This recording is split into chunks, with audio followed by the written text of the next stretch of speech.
حبايب قلبي عاملين ايه؟ يا رب تكونوا بخير. وحشتوني جدا جدا جدا. النهارده جايه لكم فيديو جديد. انزلوا حالا حطوا لايك للفيديو ده واشتركوا في القناه لو لسه مش مشتركه، ويلا بينا نبدا الفيديو. فيديو النهارده يا جماعه انا عايزه اقول لكم انا داخله على كارثه. بصوا المطبخ عندي شكله عامل ازاي. طبعا انتوا عارفين ان انا بجهز للفرح وكده، فبجهز الشقه. فعايزه اقول لكم انا بنظف تنظيف عميق. الحاجات اللي انا مش عايزاها برميها، وعماله بروق يعني بشيل اي كركبه عندي. فبجيب بقى من تحت لتحت، يعني اللي هو بجيب من تحت كل حاجه، بحيث ان كل حاجه عندي ايه تكون تمام يعني. المهم ان انا تقريبا خلصت اوضه النوم، ومش باقي بس غير على الفرش. والصاله طبعا انتوا عارفين ما بقى مش فيها حاجات كتير يعني، وفي حاجات كتير هوريها لكم اشتريتها جديده بقى وكده. واشترينا فرش جديد وحاجات جديده، وعايزه اقول لكم شكل الشقه هيتغير تماما خالص. فدلوقتي بقى هنحاول ان احنا نروق المطبخ على قد ما نقدر. وفي حبه حاجات احنا لسه هنعمل فيديو تاني في المطبخ، اللي هو الفرش. يعني احنا دلوقتي بنجهز عشان نفرش تمام. فهنغسل مواعين وهنروق البوتاجاز، والضرفه بتاعت الخزين هنظبطها. وكمان هنا في علبه تانية اللي هي فوق كده، فالمفروض ان انا هعلقها تمام وهنفرشها. يلا بقى نبدأ مع بعض. اول حاجة كده دخلت عايزة اقول لكم كنت حاطة حبة مواعين صغيرين قوي في الحوض، فقلت بقى اغسلهم يعني. اول حاجة كده رفعت الكم عشان هدوم الصراحة بتتبل مية قوي. فهنا بقى كنت بحط مية في الكوبايات علشان كانت ناشفة، فما مش عارفة اغسلها وهي كده. وبعدين حطيت بقى صابون بقى في البتاع اللي انا بغسل فيه، يعني الطبق او الصابونة او اي حاجة زي ما بتسموها.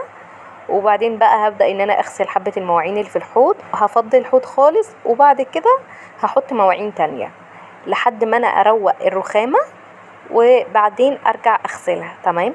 عايزه اقول لكم بجد مبسوطه قوي من اللايكات اللي انتوا بتحطوها لي، وشكرا جدا بجد على الدعم اللي انتوا بتقدموه لي. بجد مبسوطه قوي.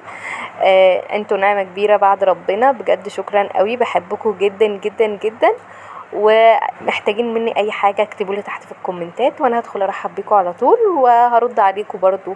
ولو محتاجين مني اي فيديو معين برضو اكتبوا لي تحت في الكومنتات، وانا هصور لكم اللي انتوا عايزينه. هنا بقى كنت بشوف التوابل اللي عندي، الحاجات اللي انا كنت شارياها يعني وكده. فكنت طبعا مكسله ان انا احطها في العلب بتاعتها، بسبب ان انا مشغوله جدا في حاجات كتير قوي بحاول ان انا اعملها ومش مخلصه للاسف. فهنا بقى كنت بحاول ان انا افضي كده وارتب واشوف الدنيا ماشيه ازاي وكده يعني. المهم هنا بقى فضيت الحاجات دي. في حاجات طبعا عايزه تتغسل، فالمهم ان انا حطيتها بقى كده على الحوض وهبدأ ان انا اغسل كل حاجة، حتى الضرف بتاعة المطبخ هنفضيها كلها بقى، وهنمسحها وهنفرش المطبخ بتاعنا بالمفارش، وهنرص المواعين من اول وجديد. انا عايزه اقول لكم هفرجكم على كل حاجه. احنا بنقلب الشقه، بنجيبها من فوق لتحت، يعني عايزه اقول لكم كل صغيره وكبيره هنعملها.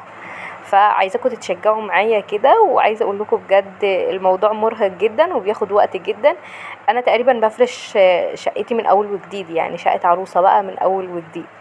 مش معنى كده ان انا اتجوزت قبل كده فهتجوز اي حاجه، لا بالعكس. عايزه اقول لكم يا جماعه انا الجهاز بتاعي يعتبر شبه جديد، يعني انا استخدمت حاجات معينه في جهازي، وباقي الجهاز بتاعي كنت عايناه. يعني كنت شايلاه تحت السرير، الصيني والميلامين وكل الاطقم دي كنت مطلعه حاجات معينه، حاجات استخدام عادي، وكنت عاينه كل حاجه تحت السرير. دي حاجه. الحاجه التانية المفروشات برضو انا استخدمت برضو حاجات معينه، والهدوم بتاعتي برضو استخدمت حاجات معينه، وباقي الحاجه انا كنت عايناها تقريبا مش بستخدمها. فدلوقتي بقى انا بفرش من اول وجديد. الحاجات اللي انا استخدمتها تقريبا وحسيت ان هي ادمت في اي حاجه، سواء في هدومي، سواء في المفروشات، سواء في المواعين، سواء في اي حاجه، انا تقريبا اتخلصت منها. او حاليا لحد دلوقتي وانا بطلع وبروق بشيل الحاجات دي، بتخلص منها. الحاجات اللي انا بقى حسيت ان هي ادمت وخلاص مش هتنفع تاني، فخلاص انا بقى بتخلص منها وخلاص كده، شكرا يعني.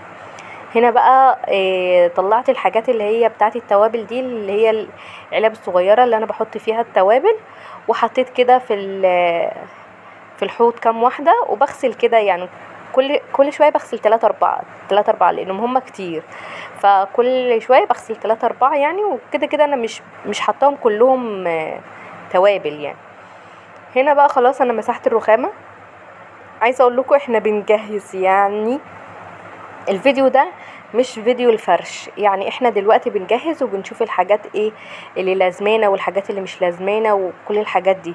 بصوا بقى انا هنا الضرفه دي اللي فوق حاطه فيها تقريبا يعني حاجات كتير متبهدله فمش مترتبه اصلا. بصوا حاجات كتير قوي، سكر وصواني واطباق وحاجات كتير قوي كده فوق بعضيها فمش مترتبه، فاحنا دلوقتي هنرتبها. عايزه اقول لكم انا كنت حاطه فيها حاجات معينه ساعة لما كنت متجوزة، فاحنا هنرجع ده من اول وجديد. الرف اللي تحت ده انا كنت حاطه فيه الاجهزه الكهربائيه اللي انا بفضيه دلوقتي، كنت حاطه فيه الكيتشن ماشين وكنت حاطه فيه خلاط، وكنت حاطه فيه مضرب بيض، وكنت حاطه فيه كام حاجه كده اللي هما الاجهزه الكهربائيه تمام. ولما بحتاج اي جهاز منهم بخرجه بستخدمه وبحطه تاني. والرف اللي فوق تقريبا انا كنت حاطه فيه كوبايات وحاطه فيه حبه حاجات يعني وكده. فهنفرش دلوقتي الاول، هنمسح الضرفه كويس قوي وبعدين هنفرشها وهنرجع نحط الحاجه دي من اول وجديد. بس قبل ما نحطها طبعا لازم نمسحها ونجهزها لان طبعا شكلها متبهدل جدا.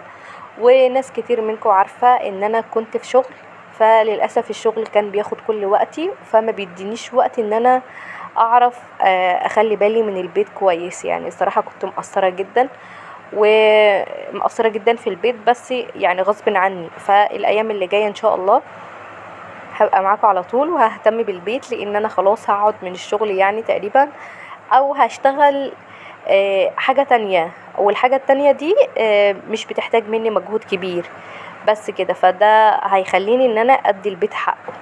هنا بقى جبت الكيتشن ماشين بتاعي وبدات ان انا امسحه كده. الناس اللي كانت تسال هو نوعه ايه، هو نوعه تورنيدو يا جماعه. عايزه اقول لكم حلو قوي، هو بقاله معايا دلوقتي حوالي 6 سنين، فعايزه اقول لكم حلو جدا ما شاء الله، ما عطلش مني ولا مره واستخدامه حلو قوي. وهو تقريبا موتور واحد مش 2 موتور، عشان الناس كانت تسأل هو كام موتور. لا هو موتور واحد مش 2 موتور تمام كده. هنا في مكان الكبة والناحية التانية اللي هو مكان الخلاط، فبمسحها هنا كويس قوي. وبعد كده بقى هحطها في الضرفة زي ما قلت لكم. عايزه اقول لكم بجد هنرجع كل حاجه من اول وجديد وهنظبط كل حاجه مع بعض، وعايزاكم تقولوا لي رايكم في الكومنتات ايه بجد يعني كده حلو. لو في حاجه محتاجين ان انا اغيرها اشوفها الكلام ده. كمان في مفروشات كتير يا جماعه انا اشتريتها اللي هي حاجه الانتريه وحاجه اوضه النوم والحاجات دي، فان شاء الله هفرجكم عليها في فيديو تاني مختلف وفي نفس الوقت عشان اخد رايكم فيها. وعايزاكم برضو تقولوا لي رايكم بكل صراحه، تقولوا له ايه رايكم وكده احلى ولا الاول احلى وكده يعني. هنا خلاص انا تقريبا مسحته كده كويس جدا، وكده هنا كنت بنشف بقى يعني، مسحته الاول وبعدين دلوقتي ايه بنشفه عشان ما يبقاش فيه اي حاجه خالص. ظبطته كده ومسحته كويس قوي. بصوا شكله بقى نظيف جدا. هنا بقى رحنا بفرش بقى المفرش. بصوا فرشنا كده المفرش وهصور لكم الضرفه بعد ما تخلص خالص شكلها هيبقى عامل ازاي.